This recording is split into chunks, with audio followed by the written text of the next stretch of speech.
The GTA 5 enhanced modding scene is getting absolutely wild right now. It's honestly like a snowball effect. It started with just a few minor mods popping up, but every single hour, we're getting new discoveries and breakthroughs in porting legacy mods to the enhanced version. So let's jump straight into what's possible right now, because it's genuinely impressive.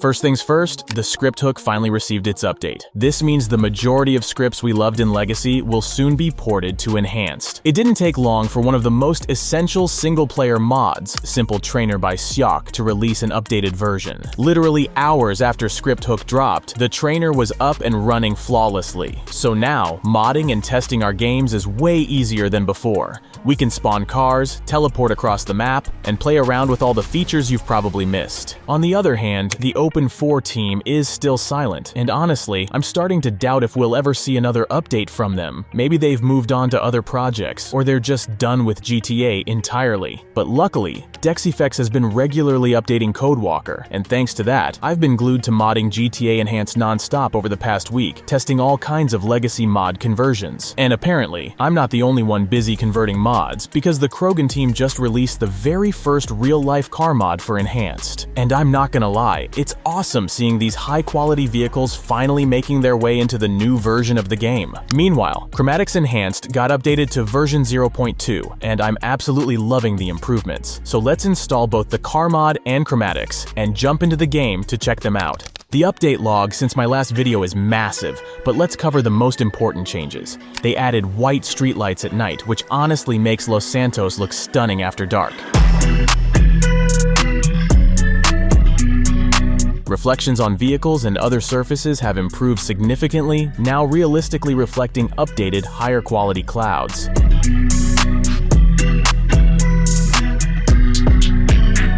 Patrons asked the team to bring back chromatic aberration and lens distortion, so they're now back, and the motion blur is looking smoother and more detailed because they added more samples to it.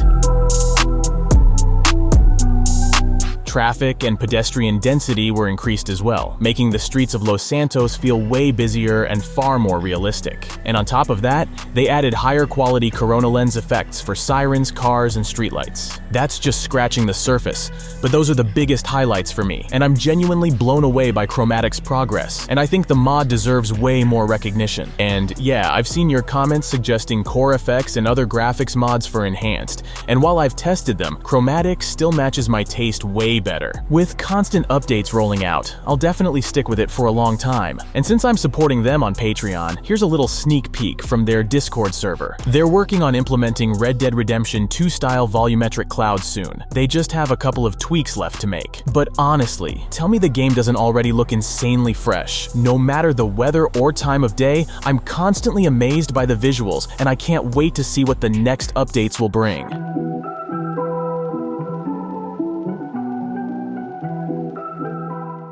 But to enhance the enhanced experience even more, we need to talk about the Lively World expansion. The team didn't disappoint. They quickly dropped the first beta of their mod compatible with the enhanced version. This mod doesn't just scatter thousands of new objects around the map, it also replaces many of the vegetation models with higher quality ones, all ported smoothly to enhanced. So with LWE, the game world feels significantly more alive and detailed. You could even say this is how GTA 5 should have looked from day one, and you wouldn't be wrong. Development screenshots show the beta version of the game originally had way more trees, bushes, and objects. But back then, hardware limitations meant Rockstar had to cut back to ensure better performance. And thankfully, now we're getting all those objects back, and even more, because today's hardware can easily handle what was impossible years ago. The mod team smartly included 3 density settings, high, medium, and low, so everyone, regardless of their hardware, can enjoy this upgrade. I'm running the high density version myself, and it runs perfectly, just like it did when I used it on the Legacy version.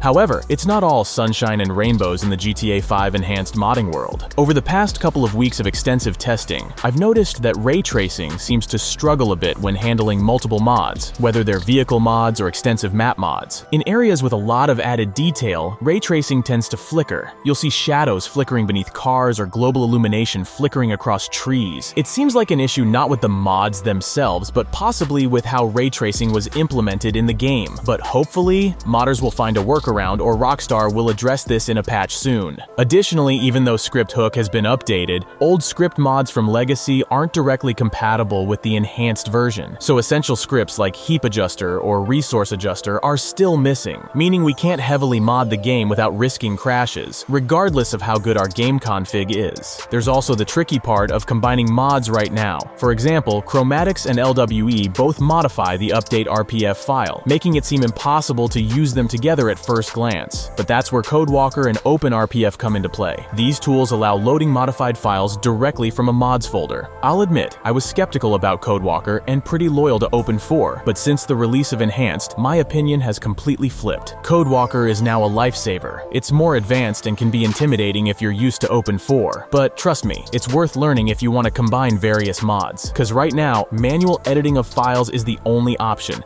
and there aren't any easy solutions like auto-installers yet. Of course, it's still early days, and as I mentioned earlier, the modding scene is growing insanely fast. With new tools, mods, and compatibility improvements dropping almost daily, I'm sure we'll see even better solutions and easier ways to combine mods very soon. So make sure to hit that subscribe button and the bell to stay updated with all the latest modding news.